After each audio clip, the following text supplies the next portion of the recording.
The movie begins with an 11-year-old kid named North living in suburban Connecticut with his parents. His father is a workaholic, while his mother is fascinated with shopping, and both are busy with their own routines. North is a child prodigy who excels in academics, sports, and drama, and is admired by many for his hard work and polite demeanor. Everyone in town idolizes and praises him, yet North often feels unappreciated and unloved by his own parents. One evening, while eating dinner, he tries to talk to his parents about his day, but they continue to quarrel and neglect him, causing North to have a panic attack and collapse on the floor. Since that day, his life starts to get affected in every possible way. His academic performance starts to deteriorate, and the poor boy struggles to maintain focus in any activity, whether it's drama or sports. One afternoon, North loses 6 straight games of baseball, which is very unusual for him. The coach then comes up to him and inquires as to what's wrong. However, North is confused and conflicted in his life and wonders why he's appreciated by everyone except the folks who gave him life.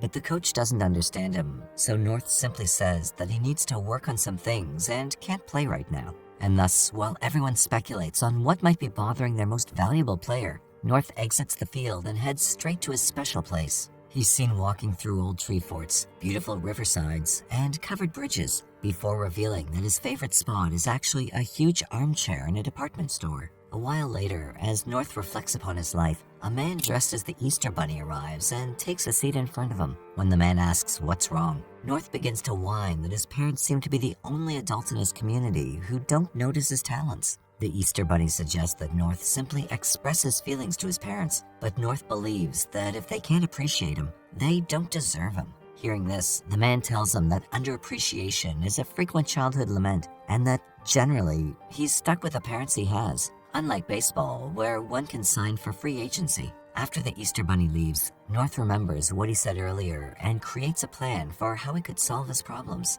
The next morning, the boy visits his friend Winchell and says that he intends to get away from his parents and places an advertisement to find better ones. Winchell becomes excited and believes it's a great idea. North is still unsure if that's the right thing to do, but Winchell insists that there's no turning back now and encourages North to move on with the plan. Afterward, North decides to give his parents one final shot to keep the family together. He tries to contact his mother, but she's too busy with her shopping. North then calls his father, who also appears to be busy with work, and tells him that whatever North wants to say can wait until dinner. Faced with such disregard from his parents, the boy ultimately decides to execute his plan and visits his friend. However, it turns out that Winchell has already printed the advertisement posters and is ready to take action. He then inquires about North's lawyer. When North replies that he doesn't have one, Winchell says he has the best one for him. Later, a man named Arthur Belt approaches North and informs him that he's now his lawyer. Now that a legit lawyer's involved, North decides to go through with it and challenge the very concept of family as we know it. News spreads rapidly, and the impact is immediate, as children suddenly approach their parents with confidence they could only dream of. Due to this, parents begin to treat their children with greater respect and affection, in the hopes that they'll not leave home. Meanwhile, North's parents are so shocked by the news that they instantly lapse into a coma. Soon, North's day arrives in court, and the entire world is watching. Moments later, his parents are also brought to court, but they're still in an unconscious state. Following considerable discussion, the judge says that anyone who would fall asleep during a trial like this is unworthy of having a wonderful son like North. Therefore, the judge grants North his request and gives him 2 months to find new parents. If he hasn't chosen new parents by then, he'll be able to return to his original parents. However, if he's not physically in the arms of his new or original parents by then, he'll be sent to an orphanage. Following this, North's search is aired by a national news channel, and he becomes a celebrity, with people from all over the world wishing to adopt him. North then tours the world in search of better parents, and his first stop is Texas. There he meets his parental candidates, Mr. and Mrs. Tex, a wealthy couple who own a chain of steakhouses in Texas. They invite North to their extravagant mansion and promise to spend their wealth to satisfy North's desires. They take the kid on a tour of Texas, and he's initially charmed by their wealth and lavish lifestyle. Later, North meets a sharpshooting cowboy who looks exactly like the Easter Bunny man. The man, however, claims that he's never been an Easter Bunny and that his name is Gabby. That evening, the family organizes a musical performance to welcome North. They also pile a lot of food on his dinner plate to make him chubby. When North asks why there's so much food, the couple discloses that they used to have a son named Buck, who used to eat a lot. It turns out that Buck eventually died of obesity. Meanwhile, North is troubled by the fact that the couple's now trying to replace Buck with his presence. Afterward, Gabby approaches North while he's sitting alone.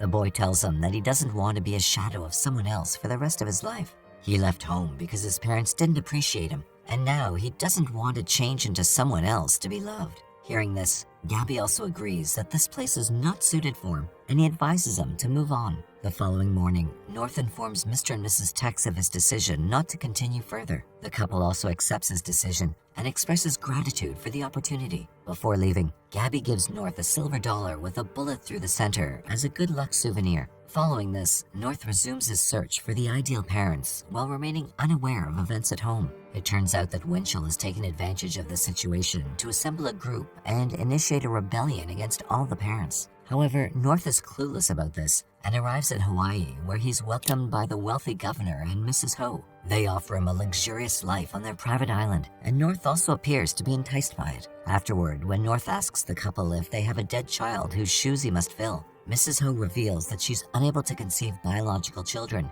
and therefore North will be her first child. Hearing this, North is delighted and decides to accept them as his parents. The family arranges a celebration that evening and introduces North to other residents. North is also fascinated by all of these things until the governor displays a billboard showing a half-naked picture of him and declares that it would soon be on display across the United States. North is furious when he sees this, but the governor tries to explain that this is part of a tourism promotion, since North's presence in Hawaii will draw tourists from the mainland. The couple then tries to persuade him that they're doing nothing wrong and that he's very important to them. However, North soon realizes that he's nothing more than a pawn for success in this family. The next morning, North runs into a guy who looks just like the Easter Bunny. He refers to the man as Gabby, although he turns out to be a random tourist photographer visiting Hawaii. The two then have a conversation, and North describes his current situation with the governor's family. The man then reminds the boy that parents should not exploit their children for selfish gain, and that he deserves better than this. Although North fell short in both Texas and Hawaii, he's not concerned because he still has plenty of time till his deadline.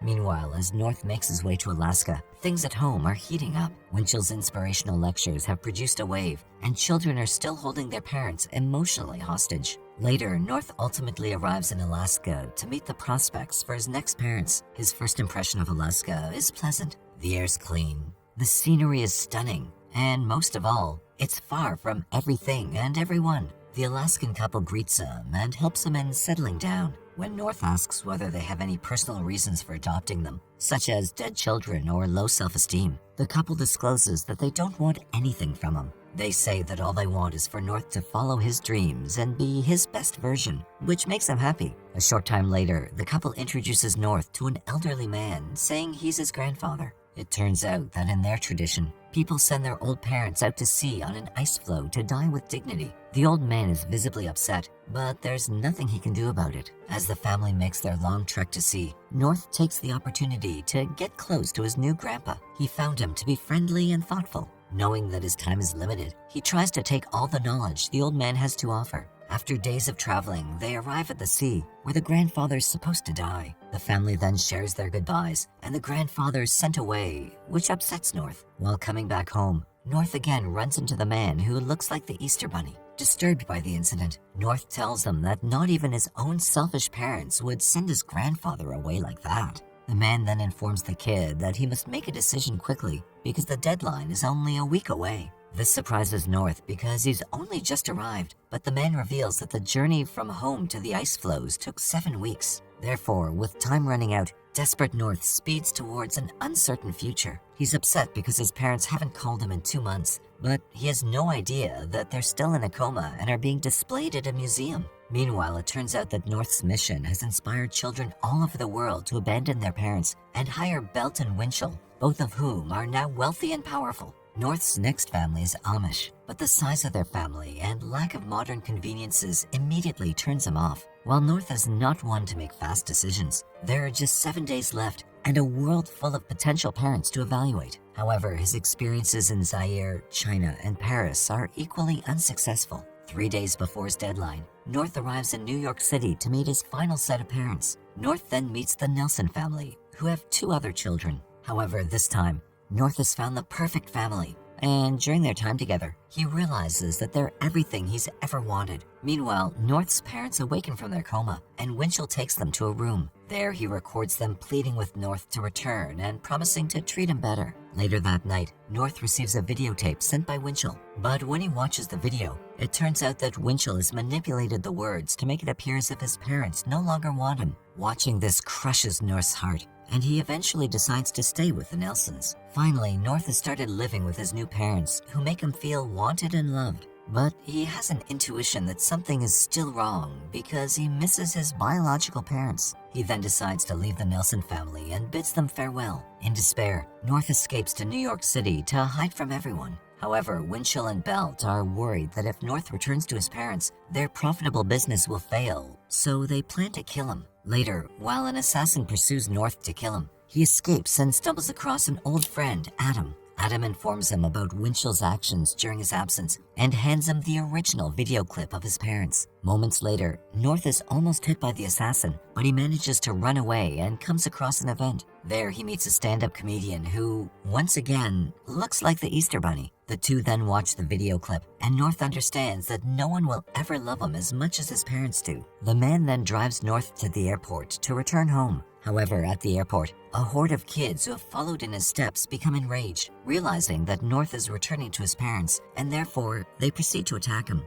Meanwhile, the Easter Bunny returns and invites him to board his van. North recognizes the delivery driver from previous encounters and asks if he's his guardian angel. The man denies meeting North and claims that, as a FedEx agent, he resembles a guardian of important items. North is delivered to his house before the deadline, but his parents are not there, and only Winchell awaits him. Winchell informs him that his parents are in his favorite spot, and he rushes there. As North runs towards his parents, an assassin shows up and pulls the trigger. Suddenly, North awakens in an empty mall, realizing he's been dreaming all along. The Easter Bunny appears moments later, and North tells him about his dream. The man then drives the boy home, where his parents, who have been anxious about his absence, happily greet him. It's all been a dream. But in his pocket, North discovers Gabby's silver dollar and says that he's always had it for good luck.